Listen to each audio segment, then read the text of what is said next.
Hey guys, how's it going? My name is Brendan and welcome back to the channel. If you guys are new here, it is great to have you. And today we need to talk about the $50 million stimulus that is coming to cryptocurrency. Now, on top of this, we have JP Morgan, who has been routinely bearish and against cryptocurrency for quite some time now, finally coming around and saying that Bitcoin could triple in value and cryptocurrency could eventually challenge gold. Now, that is quite the statement to make, but it has been quite the year for cryptocurrency as it just hit new yearly highs above $13,000. So today what I want to do is break down all of this news, talk about the fundamentals, and try to make sense of it all and talk about the impact that it could have on cryptocurrency moving forward. So if any of that sounds interesting, make sure you guys stick around for the entire length of the video, as there will be important information discussed the entire way through. So the first thing that we need to talk about here is this so-called $50 billion stimulus coming for Bitcoin. Now, this was published by Forbes, so this is no small known newspaper.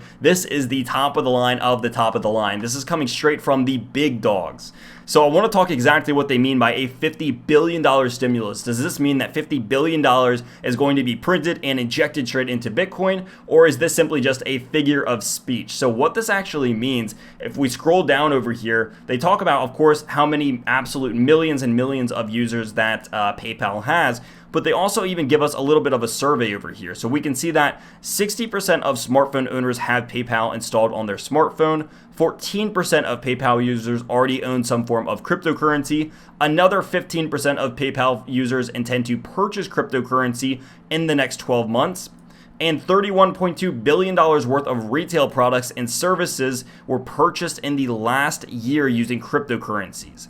Now, PayPal accounts users for 74% of this, which is $23.1 billion, which is absolutely crazy. So the thought behind this is that as a result of retail payments being made with Bitcoin, Ethereum, and Litecoin, PayPal users could easily double and reach this to $50 billion by the end of 2021, which is almost a year from today, which would be absolutely crazy. So when they're talking about this being a stimulus, they're not saying that a government is going to print and inject Bitcoin with $50 billion, but this could be $50 billion in volume and really circulation as people are purchasing more and more through these mainstream cryptocurrencies every single year. And so with PayPal and Square and the likes of services like these starting to mold and inject and create ways for people to do this more easily and accessibly, what we are going to see is that the 60% that have PayPal installed onto their smartphones are going to have a very easy way to purchase cryptocurrency. And in fact,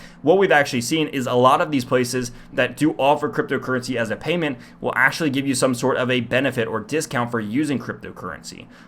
A great example of this is if you go and try to buy precious metals on a lot of different sites, a lot of them will actually give you a discount, while it's not huge, maybe it's 5% discount or a couple percent discount for buying in cryptocurrency, which is quite unique and I think something that we are going to continue to see happen over here. Now, the question of will Square counter, this is another unique situation because what we have, of course, PayPal pushing this space and kind of being a driving force. We know Square's been in this for years, but Square wrapped up its recent purchase of $50 million in Bitcoin to go into the coming season, which is crazy.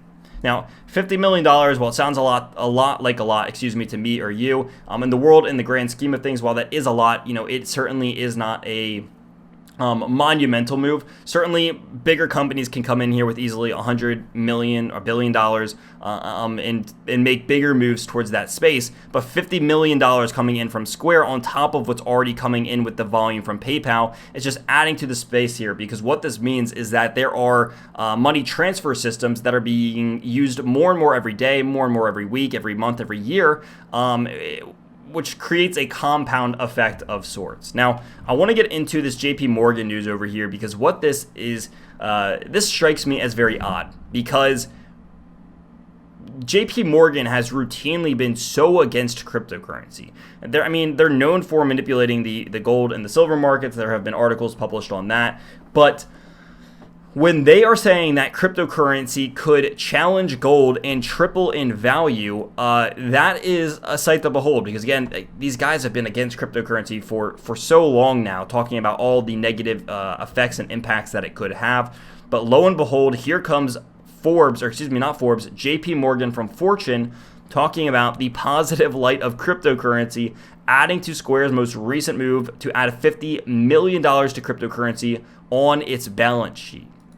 Now, obviously, this can only mean so much and this can only go so far, but I think that the biggest change over here is that we are having one of the largest banks in the world now swap their position from extremely bearish to somewhat bullish on cryptocurrency. Of course, they're acknowledging that other money transfer systems are starting to adopt Bitcoin and other cryptos, and they are starting to realize that this is not a ship that they can just sail the opposite way of. They are not going to be able to ignore this forever, and they are finally starting to realize that, hence why we are getting this kind of stuff in the news. But again, I think that all of this goes very hand in hand with what's been happening on Bitcoin. Again, cryptocurrency is not going to continually go up every single day for every single month of every single year. It's going to have its pullbacks here and there, but again, I think we have known that, and if anything, this year has been a testament that cryptocurrency is still strong, it's still very much alive, and the fundamentals and retail behind it